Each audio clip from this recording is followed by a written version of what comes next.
तो दोस्तों, आज मैं एक्सप्लेन करूंगी इस ड्रामे का पार्ट 3। तो चलिए वीडियो स्टार्ट करते हैं। एक दिन क्लब में कस्टमर सुनियान से साथ ड्रिंक करने को कहता है, पर वो मना कर देती है, जिस वजह से वो आदमी सुनियान पर भड़कने लगता है। वहाँ लियान आता है और उस आदमी से कहता है, ये मेरी गर्ल है, अगर इसे परेशान करने की सोचा भी तो तुम्हारा बुरा हाल होगा। वो आदमी सुनियान से माफी मांगता है। देन इलान सुनियान से कहता है कि वो इस जॉब को छोड़ दे, पर वो मना कर देती है। इलान कहता है, उस टाइम तुम्हारा ये खड़ूसपन कहाँ गया था? तुम मेरी बात मानो, जॉब छोड़ दो। सुनियान कहती है, मैं अपनी जॉब करूंगी और तुम ये याद रखो कि हम सिर्फ कॉन्ट्रैक्ट रिलेशनशिप में हैं। इलान कहता है, मैं हर बार तुम्हें बचाने नहीं आ सकता। सुनियान कहती है, मैं थक गई हूँ, अब घर चलो। उनकी ये कॉन्ट्रैक्ट रिलेशनशिप वाली बात चिंगफैंग रिकॉर्ड कर लेती है। जब दोनों घर आते हैं तो सुनियान की मॉम उनसे पूछती है कि ये क्या है। उनके कॉन्ट्रैक्ट रिलेशनशिप की बात उनके घर पहुंचने से पहले ही वायरल हो चुकी होती है। इलान कहता है, ये फेक न्यूज है, हम दोनों तो उस टाइम बस एक्टिंग कर रहे थे। सुनियान भी अपनी मॉम से कहती है, मैंने पहले आपसे कहा था ना कि मेरा एक्टर बनने का ड्रीम है, तो बस इसलिए किसी ने हमारी बातें गलत समझ ली। मॉम कहती है, मैं समझ गई, कोई तुम्हें परेशान करने के लिए ये सब कर रहा है।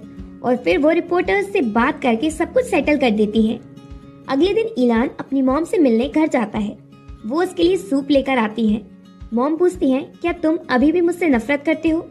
इलान पूछता है, आपको क्या चाहिए? वो उसे सूप पीने को कहती हैं तो वो पी लेता है। मॉम कहती है, मैंने सोचा नहीं था कि तुम सुनियान के लिए इतना करोगे, क्या तुम मुझे समझ सकते हो?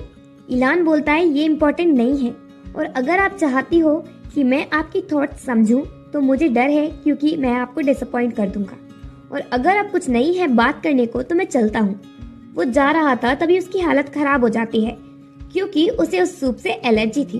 वो बचपन की बातों को याद करता है जब उसकी मॉम उसे अकेला छोड़कर चली गई थी, और सोचता है फिर आप वापस क्यों नहीं आई। उसी टाइम उसके पास सुनियान आती है। वो उसे घर लेकर आती है और उसका ध्यान रखती है। जब वो टाल रखने जा रही थी तो वो उसे रोककर पास ही रुकने को कहता है। सुनियान उसके पास वहीं सो जाती है। नेक्स्ट मॉर्निंग जब इलान जागता है तो वो अपने पास सुनियान को देखता है और स्माइल करता है।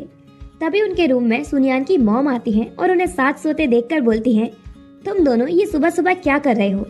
मैं तो यहाँ तुम्हें ये बताने आई थी चिंगफैंग के लाइव स्ट्रीमिंग में प्रॉब्लम हो गई। सीन शिफ्ट होता है चिंगफैंग पर। वो लाइव स्ट्रीमिंग कर रही थी, फिर वो वीडियो बंद करती है पर लाइव स्ट्रीमिंग बंद करना भूल जाती है और वहीं कहती है, वाओ मेरी स्किन तो बहुत मस्त है, मैं कोई मेकअप प्रोडक्ट भी यूज नहीं करती, मैं सुंदर तो पैसों की वजह से हूँ जो मेरे फैंस मेरे प्रोडक्ट खरीदते हैं। इतना बकबक करने के बाद उसका ध्यान फोन पर जाता है और उसे पता चलता है कि लाइव स्ट्रीमिंग चालू है।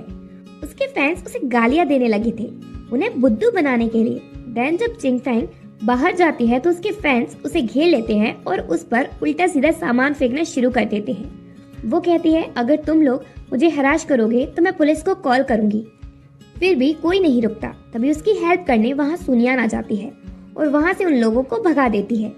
फिर वो उसके घर की तरफ देखती है जहाँ उसके फैंस ने उसके बारे में बुरा बुरा लिखा था। सुनियान कहती है, मुझे लगता है कुछ दिनों तक तो तुम यहाँ नहीं रह सकती, इसलिए मेरे साथ मेरे घर चलो। चिंगफैंग उसके घर जाने को तैयार हो जाती है। सुनियान उसे घर लेकर आती है। इलान कहता है, क्या तुम कछुआ हो जो तुम्हें सिर्फ एक आइटम लेने में इतना टाइम लगा?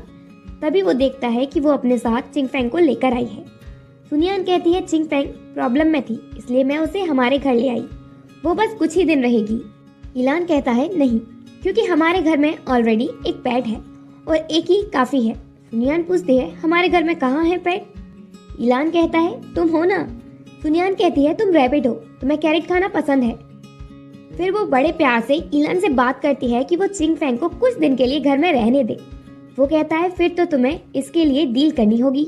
वो कहती है, तुम लाइट्स ऑन करके सो सकते हो। तो इलान मान जाता है। दूसरी तरफ हम सुनियान की मॉम को देखते हैं। वो अपने हस्बैंड की फोटो देखकर कहती है, मैं और सुनियान अच्छे से हैं, इसलिए आप चिंता नहीं करना। चिंगफैंग सुनियान की मॉम से बात करने उनके रूम में जाती है। तभी वो वही फोटो देखती है और सोचती है, सुनियान की मॉम के पास मेरे डैड की फोटो क्यों है? तभी रूम में वो आ जाती है। चिंगफैंग उनसे पूछती है, क्या सुनियान को पता है कि उसके डैड का सरनेम गू है?